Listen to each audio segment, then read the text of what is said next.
ఈరోజు వాగ్దానము పరిశుద్ధాత్మ వాగ్దానం.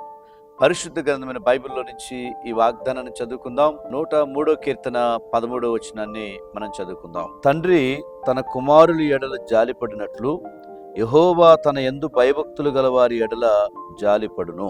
ప్రభునందు పిల్లారా, ఈరోజు పరిశుద్ధాత్మ దేవుడు మనకిచ్చే గొప్ప వాగ్దానం ఏంటంటే జాలి చూపించే దేవుడు అండి. ఈ లోకములో ఒక తండ్రి ప్రేమ చాలా గొప్ప ప్రేమ.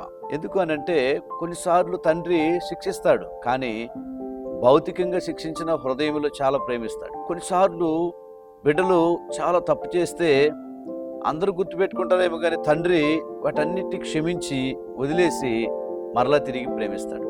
అది తండ్రి ప్రేమ. ఈనాటి ప్రపంచంలో ఎలా ఉంది పరిస్థితి అంటే, పిల్లలు విచ్చలవిడిగా తిరగటం, పిల్లలు చూస్తే చాలా భయంకరమైన స్థితిలో కనబడటం, కొన్ని దురభ్యాసాలకు ఉండటం. దీనివల్ల తండ్రి ప్రేమను వ్యక్తం చేయలేకపోతున్నాడు. ఎప్పటికప్పుడు తన హృదయం బద్దలైపోయిన స్థితి తండ్రికి అవుతుంది. అయినా సరే తండ్రి ప్రేమ ఆగట్లేదు. నా ప్రియ దేవుని బిడ్డలారా, ఈరోజు మనం చూస్తే జాలి చూపించే దేవుడు అండి ఆయన. ఓ ప్రాంతంలో ఒక కుటుంబం ఉన్నారు. తల్లి, తండ్రి, పిల్లలు ఉన్నారు. కొడుకు బాగా స్నేహితులు, బాగా తిరిగేవాడు. తండ్రి ఎప్పుడు చెప్తూ ఉన్నవాడు, అరే ఎందుకు నన్ను తిరుగుతున్నావు ఇలాగా, స్నేహితులను తిరిగితే నీ జీవితం పాడవుతుంది అని చెప్తే వినలే.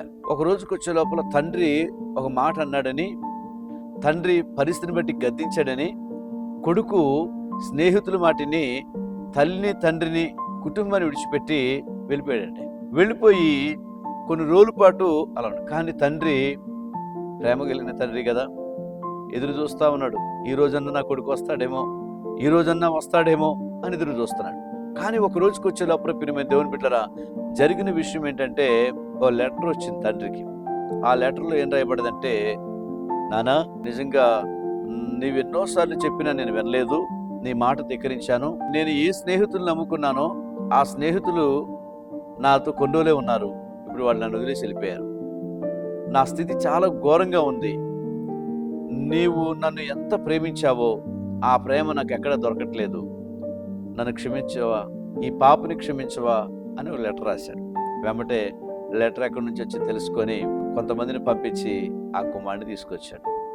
దూరం నుంచి చూసి గట్టిగా కౌగిలించుకొని ముద్దు పెట్టుకొని, బిడ్డా నువ్వు గత కాలంలో అది ఇది చెప్తా ఉంటే ఇవన్నీ నేను మర్చిపోయాను, అవన్నీ నేను క్షమించాను అని చెప్పి నిజంగా జాలి చూపాడండి. అందుకే ఈరోజు జాలి చూపించే దేవుడు. గమనించండి, మరి మన జీవితంలో భూమి మీద ఉన్నటువంటి ఈ తండ్రి ఎంత జాలి చూపిస్తే మరి యేసు ప్రభువారు.